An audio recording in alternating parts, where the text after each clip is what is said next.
नमस्कार दोस्तों, मैं डॉक्टर विनीता पांडे एक बार फिर आपके सामने उपस्थित हूँ। और आज हम बात कर रहे हैं कि आपका जो एमएड का फर्स्ट पेपर होता है शिक्षा दर्शन के परिप्रेक्ष्य में, या आपका फिलोसॉफिकल पर्सपेक्टिव ऑफ एजुकेशन का जो पेपर है उसके बारे में हम बात करेंगे। साथ ही contemporary issue in Indian society, Indian education, इस तरह के जो भी पेपर होते हैं जो फ़िलॉसफी से रिलेटेड होते हैं उसमें ये चीज़ें दी जाती हैं। तो आज हम बात करने वाले हैं कि तत्व मीमांसा तथा शिक्षा क्या होती है, या मेटाफिजिक्स और एजुकेशन जो है वो वास्तव में है क्या।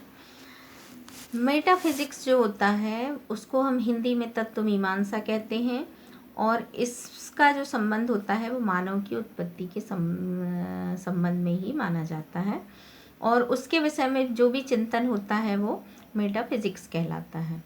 इसमें तत्व मीमांसा में हम नियतवाद और नियतवाद जो होता है उसके बारे में बात करते हैं। जैसे कि विद्यार्थी को हम स्वच्छंद छोड़ दिया जाए शिक्षा ग्रहण करने के लिए, या उसके ऊपर कुछ अनुशासन लगाए जाएं।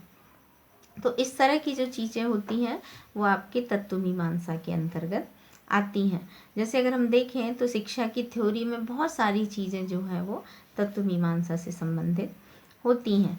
इसमें हम शिक्षा संबंधी जो भी समस्याएं होती हैं, जैसे मानव तथा समाज से जो भी संबंधित चीज़ें होती हैं उनको हम सभी को लेकर के चलते हैं, और वही तत्व मीमांसा की समस्याएं हो जाती हैं।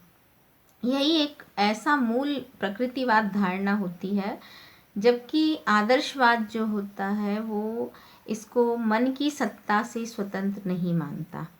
प्रयोजनवाद और यथार्थवाद जो हैं वो अपने दार्शनिक दृष्टिकोण से इसको मान्यता देते हैं, किंतु जो और वाद जो हैं वो इसको अपने से संबंधित नहीं मानते।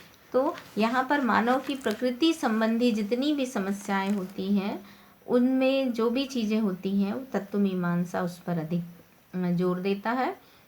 उदाहरण के लिए अगर हम जैसे देखते हैं कि पारंपरिक भारतीय दर्शन के अनुसार मानव की जो धारणा है वो ये है कि ब्रह्मांड मानव की भांति ही है, और संपूर्ण ब्रह्मांड जो है वो मानव पर आधारित है। यही जो धारणा थी वो वैज्ञानिक धारणा को भी बताती है और कई जगह पर उसको अलग करती है। तो मानव संबंधी अन्य धारणाओं में अगर हम देखें तो शिक्षा से इसके संबंध का वर्णन जो होता है वो किया जाता है, और मानव का दर्शन तथा शिक्षा और मूल्यों की सब धारणाओं का ये पूर्वानुमान करता है।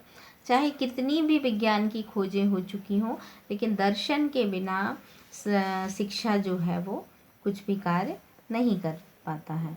तो शिक्षा देने में एक महत्वपूर्ण बात ये सामने आती है कि मानव छोटा अंश होते हुए भी अपने चारों ओर के वातावरण पर अधिकार जमाने में सक्षम होता है। इसीलिए हम मेटाफिजिक्स को शिक्षा का एक महत्वपूर्ण अंग मानते हैं, और मानव जाति के हित की ओर हमेशा बात की जाती है शिक्षा दर्शन में। तो छोटा होते हुए भी अपनी दशा में तेजी से सुधार ला रहा है मनुष्य जो है, और मानव की सूक्ष्मता और विशालता जो है वो एक दूसरे के विरोधी प्रतीत होती है। कई बार मनुष्य बहुत छोटा प्राणी है ब्रह्मांड का, और अगर हम देखते हैं तो इतने बड़े बड़े आविष्कार और ऐसी ऐसी चीज़ें मानव ने आविष्कृत की हैं जिसको देख करके लगता है कि ये जो धारणा है एक विषमता जो है उसको तोड़ना जो है वो शिक्षाविदों के लिए एक चुनौती है।